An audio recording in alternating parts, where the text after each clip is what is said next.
Imagine you're the president of the United States in 1973.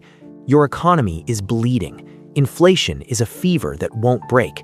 The gold standard, the very thing that gave the dollar its value, has just been torn up and thrown in the trash. The world thinks your currency is becoming a worthless piece of paper.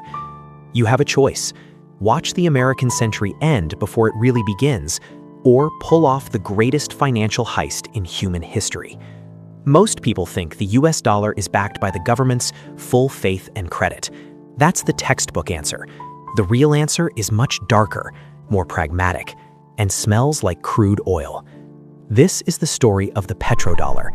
It's not just an economic system, it's a global subscription service to the American empire, and for 50 years, the rest of the world has been forced to pay the monthly bill. To understand why your gas prices, your savings account, and the price of a loaf of bread are tied to a desert kingdom thousands of miles away, we have to look at a secret deal made in 1974. At the time, the US was desperate. Following the oil embargo, prices had quadrupled. People were waiting in mile-long lines just to get 5 gallons of fuel.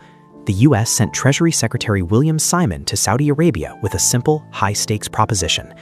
The deal was this: the US would provide Saudi Arabia with military protection, high-tech weapons, and a guarantee that their monarchy would never be overthrown.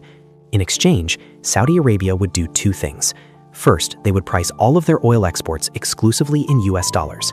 Second, they would take those billions of petrodollars and invest them right back into US government debt. It was a closed loop, a perfect circle of money.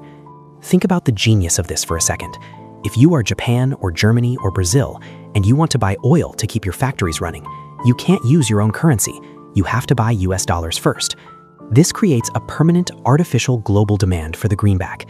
Even if the US economy is struggling, the world still needs dollars because the world still needs energy. It turned the dollar from a currency into a global utility. But there's a hidden mechanism here that most people miss. When Saudi Arabia, and later the rest of OPEC, recycled those dollars into US treasuries, they were essentially lending the United States the money to buy their own oil.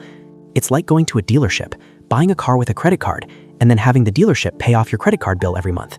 You get the car for free, and the dealership feels safe because they hold your debt. This is what economists call exorbitant privilege. Because the world needs dollars for oil, the US can print as much money as it wants to fund wars, social programs, and massive deficits, without the immediate hyperinflation that would destroy any other country. We export our inflation to everyone else. Every time the Fed prints a dollar, a laborer in Indonesia or a retiree in Italy pays a tiny fraction of the cost through the devaluation of their own purchasing power. But every system has a breaking point, and the irony is starting to pile up. For decades, the petrodollar was the ultimate carrot and the ultimate stick. If a country tried to move away from the dollar, if they tried to sell oil in euros or gold, they suddenly found themselves on the wrong side of democracy promotion. We saw it in Iraq. We saw it in Libya. The message was clear. Oil is priced in dollars, or you don't sell oil at all. However, the math is changing. In the 1970s, the US was the world's biggest customer. Today, the US is one of the world's biggest energy producers thanks to shale. We don't need Saudi oil like we used to. Meanwhile, the biggest customer in the room is now China, and China is tired of paying a middleman fee to the United States just to buy energy from their neighbors. The hype you hear in the news is that the dollar is collapsing, or that a new BRICS currency is going to replace it tomorrow. That's probably a fantasy. You don't replace a 50-year-old global plumbing system overnight, but the reality is a death by 1,000 cuts.